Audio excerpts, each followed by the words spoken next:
जवाहर नवोदय विद्यालय बादरण आनंद आपका हार्दिक स्वागत करता है। मैं एस.एम. प्रजापत, प्रस्नातक शिक्षक हिंदी, वसंत बाग 2, कक्षा 7, विषय हिंदी। हम पंछी उन्मुक्त गगन के कविता का अध्ययन करेंगे, जिसके कवि है डॉक्टर शिवमंगल सुमन जी।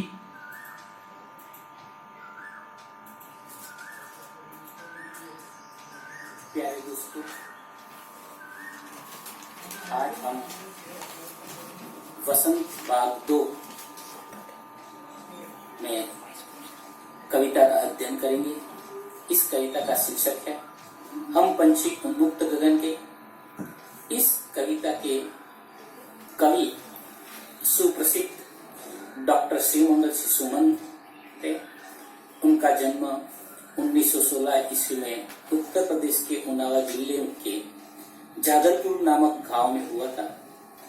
उन्होंने ग्वालियर से बीए की परीक्षा उत्तीर्ण करने के पश्चात कुछ समय तक शिक्षण कार्य किया। उन्होंने 1940 ईस्वी में काशी विद्यालय से एमए की परीक्षा प्रथम श्रेणी में उत्तीर्ण की। इसी विद्यालय से उन्होंने 1950 ईस्वी में डीलिट की उपाधि प्राप्त की और उन्होंने इंदौर और उज्जैन के महाविद्यालय में प्राध्यापक रहने के पश्चात ये नेपाल में भारतीय दूतावास से सांस्कृतिक सचिव बने। बाद में ये विक्रम विश्वविद्यालय के उप कुलपति के रूप में नियुक्त हुए और इसी तरह उन्होंने अपना साहित्य जगत में महत्वपूर्ण योगदान देते रहे। उनकी प्रमुख रचनाएं हैं हिल्लोल, जीवन का गान, प्रलय सुजन, विद्य हिमालय, पर आंखें नहीं भरी, विश्वास बढ़ता ही गया, मिट्टी की बारात, ये उनकी प्रमुख रचनाएं रही है। और इस कविता का अब हम गान करेंगे।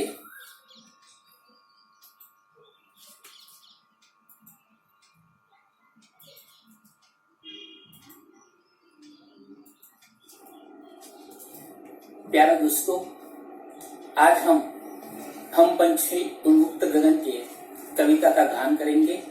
आप भी जीवन में मधुर कंठ से गाने का प्रयास करना, मैं भी प्रयास कर रहा हूँ।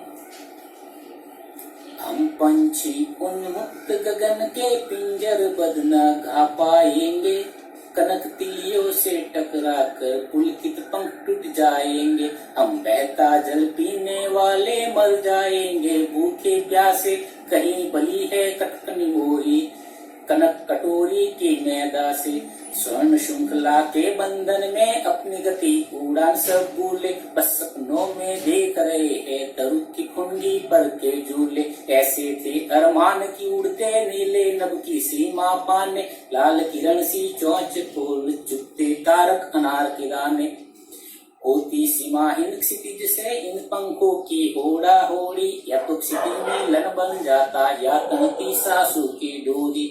नेड़ न दो चाहे टहनी का आश्रय छिन बिन कर डालो, लेकिन पंख दिए है तो अकुल उड़ान में विघ्न डरा लो।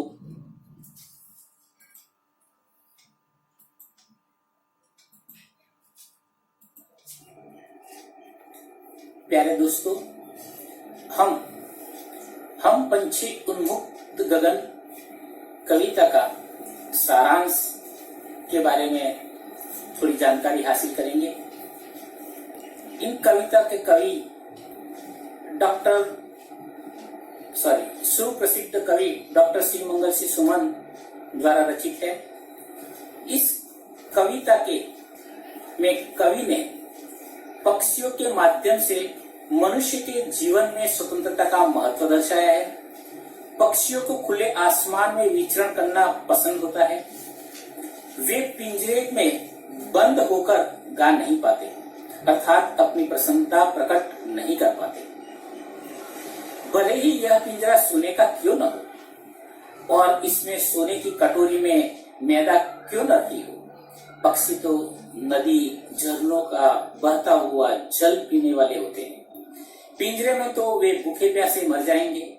वे कड़वी नींबोरी खाकर जी लेते हैं, पर बंधन उन्हें पसंद या सुख सुविधाएं पसंद नहीं करते। सोने का पिंजरा तो बंधन है और इसमें रहकर वे अपने स्वाभाविक गति और उड़ान तक को भूल जाते हैं। ऐसी स्थिति में तो पेड़ की डालियों के झूले केवल स्वप्न में ही रह जाते हैं। पक्षियों के अरमान तो उड़कर आकाश की सीमा को छूने के होते हैं। वे तो अपनी लाल चोंच से तारों रूपी अनार के दानों को चुगना चाहते हैं। वे तो सीमाहीन स्टीज में लंबी उड़ान भरने को उन्मुक्त रहते हैं। इसमें उन्हें चाहे जितना परिश्रम क्यों न करना पड़े। प्यारे दोस्तों, ये संसार के सारे जीव किसी भी प्रकार के बंधन में रहना नहीं चाहते हैं। हर संसार के सारे जीव हर प्रकार की स्वतंत्रता चाहते हैं। इस कविता के माध्यम से हमें किसी प्राणी या पशु या पक्षी को बंधक बनाना नहीं चाहिए। उनकी स्वतंत्रता को हमें छीनना नहीं चाहिए। उन्हें हर प्रकार की आजादी देने का प्रयास करना चाहिए और उन्हें सारी सुख सुविधाएं हमें पहुंचाने का प्रयास करना चाहिए।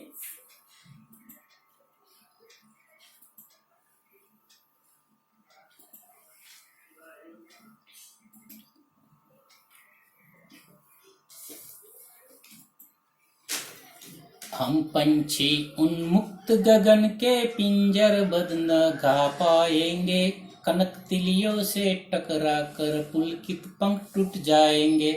अब इन पंक्तियों का में आए हुए शब्दार्थ को देखेंगे। पंछी शब्द का अर्थ है पक्षी, उन्मुक्त शब्द का अर्थ है स्वतंत्र, पिंजरबद्ध शब्द का अर्थ है पिंजरे में बंद कर, कनक शब्द का अर्थ है सोना, पुलकित शब्द का अर्थ है प्रसन्नचित्त। अब इन पंक्तियों का हम भावार्थ देखेंगे।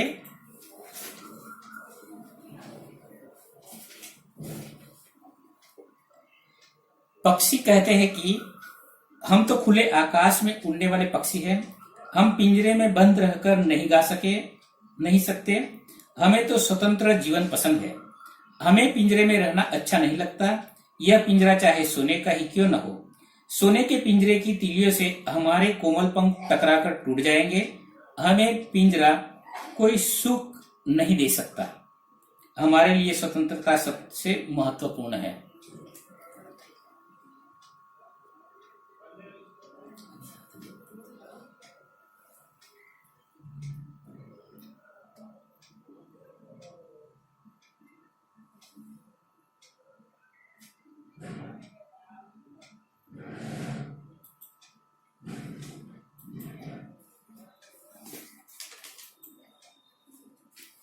हम बहता जल पीने वाले मर जाएंगे, भूखे प्यासे कहीं बली है कटक निमोरी कनक कटोरी के मैदा से। इन पंक्तियों में आए हुए शब्दार्थ को हम देखेंगे। कटुक शब्द का अर्थ है कड़वी, निम्बोरी शब्द का अर्थ है नीम का फल, कनक शब्द का अर्थ है सोना।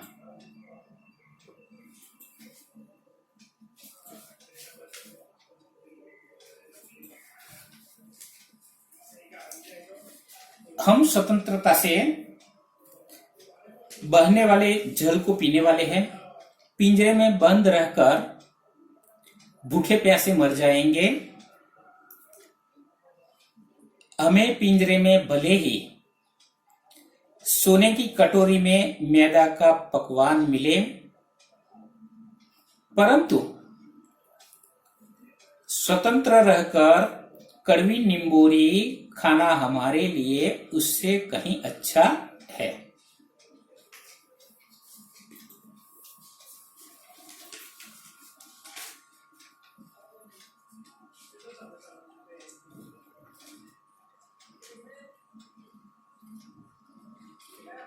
स्वर्ण श्रृंखला के बंधन में अपनी गति उड़ान सब भूले, बस सपनों में देख रहे हैं तरु की फुनगी पर के झूले। इन पंक्तियों में आए हुए शब्दार्थ को हम देखेंगे। स्वर्ण श्रृंखला शब्द का अर्थ है सोने की जंजीर, गति शब्द का अर्थ है चाल। फुनगी शब्द का तरु शब्द का अर्थ है वृक्ष। फुनगी शब्द का अर्थ है वृक्ष का ऊपरी सिरा।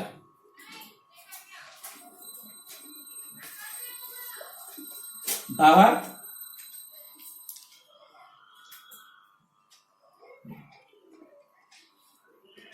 पक्षी कहते हैं कि सोने की कटोरी में बंद कर हम अपनी चाल और खुले आकाश में उड़ने की सारी बातें ही भूल गए हैं। अब तो केवल स्वप्न में ही पेड़ की डालियों पर बैठना और उन पर झूला झूलना दिखाई देता है। अर्थात बंदी जीवन में व्यक्ति अपनी स्वाभाविक क्रीड़ाएं भूल जाता है। स्वतंत्र जीवन की बातें मात्र स्वप्न बनकर रह जाती है।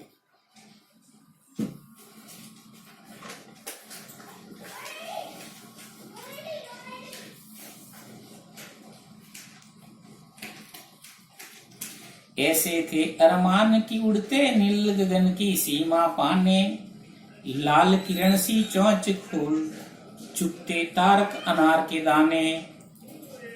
इन पंक्तियों का आए हुए शब्दार्थ हम देखेंगे।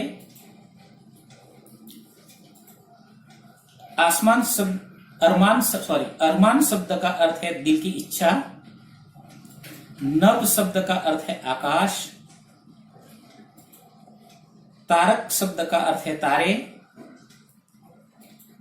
अनार शब्द का अर्थ है एक फल का नाम।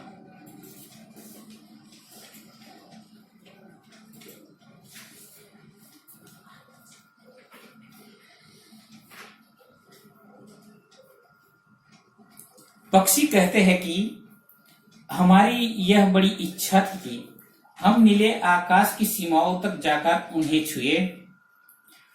हम चाहते थे कि हम सूर्य की लाल किरण के समान अपनी चोंच खोलकर तारों रूपी अनार के लाल लाल दानों को चुगे।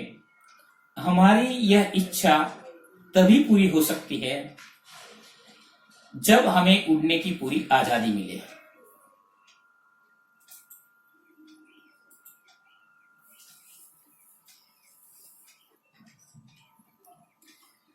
होती सीमाहीन क्षितिज से इन पंखों की होड़ा होड़ी, या तो क्षितिज मिलन बन जाता या तनती सांसों की डोरी।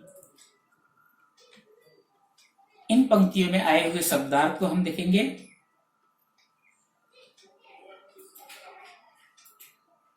सीमाहीन शब्द का अर्थ है सीमा न होना। क्षितिज शब्द का अर्थ है जहां धरती और आकाश मिलते हुए प्रतीत हो।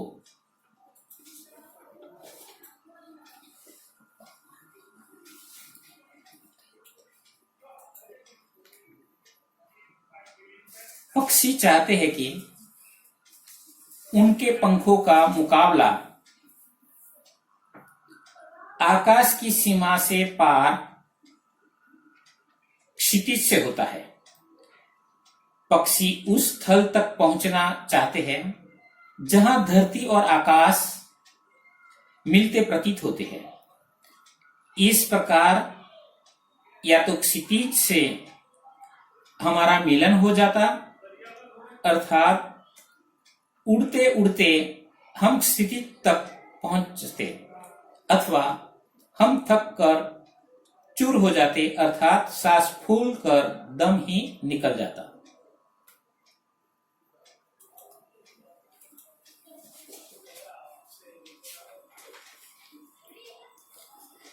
नीड न दो चाहे टहने का आश्रय छीन बिन कर डालो, लेकिन पंख दिए है तो आकुल उड़ान में विघ्न न डालो। इन पंक्तियों में आए हुए शब्दार्थ को देखेंगे। नीड शब्द का अर्थ है घोंसला। आश्रय शब्द का अर्थ है सहारा। छिन्न-भिन्न शब्द का अर्थ है तोड़फोड़। आकुल शब्द का अर्थ है बेचैन। विघ्न शब्द का अर्थ है रुकावट।